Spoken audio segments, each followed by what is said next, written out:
On en a vu énormément et puis ça s'est calmé quand même. Ces petites cartouches métalliques au pied des bancs, dans les jardins publics, devant les collèges. Des cartouches de gaz pour faire monter la chantilly détournées. Un gaz pour rire, pouvait-on entendre il y a quelques années. Mais non, c'est une drogue qui ne devrait plus faire rire personne. Très bon marché, largement consommé, encore facile à acheter et ses conséquences sont dramatiques sur le cerveau, sur les muscles, des effets parfois invisibles, des troubles qui arrivent quelques semaines plus tard, c'est-à-dire parfois sans qu'on fasse le lien, jusqu'aux béquilles, jusqu'au fauteuil roulant à vie. La France n'est pas restée les bras ballants. Dès 2021, la loi a interdit partout la vente aux mineurs et même aux adultes dans les lieux de fête. À Lille, depuis mai, un arrêté municipal interdit totalement l'usage dans l'espace public.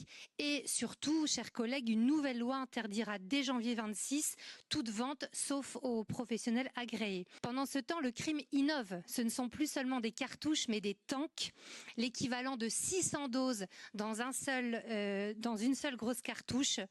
2 kilos pour 10 ou 20 euros. Vegan, halal, aromatisé.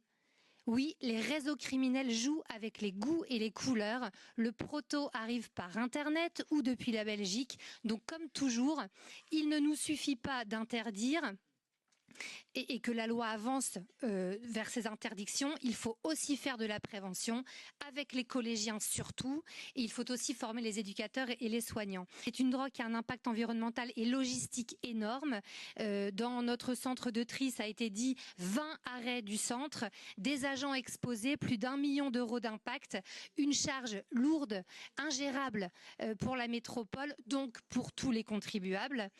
Alors là aussi, la réponse est en route. Une proposition de loi a été adoptée au Sénat en mars. Elle a été portée à l'Assemblée nationale par notre collègue et députée Violette Spilbout. Cette loi imposera aux producteurs de soutenir le tri, le ramassage, le traitement des cartouches et de soutenir financièrement les centres de déchets qui subissent explosions et incendies. Lobbyons et saisissons nos députés européens. Nous qui sommes une métropole frontalière, on le sait bien, sans la mobilisation de l'Europe sur ce genre de sujet, on ne règle pas les problèmes. Enfin, pour la prévention, je tenais quand même à dire ce soir qu'on a de belles ressources ici en métropole lilloise avec le CHU, avec l'association Protocide, avec nos stratégies ou via nos stratégies jeunesse et prévention de la délinquance. Le groupe Métropole Avenir est prêt à travailler avec vous tous. Prévention dans les collèges, campagne ciblée, mutualisation du ramassage. Ce vœu ce soir est donc un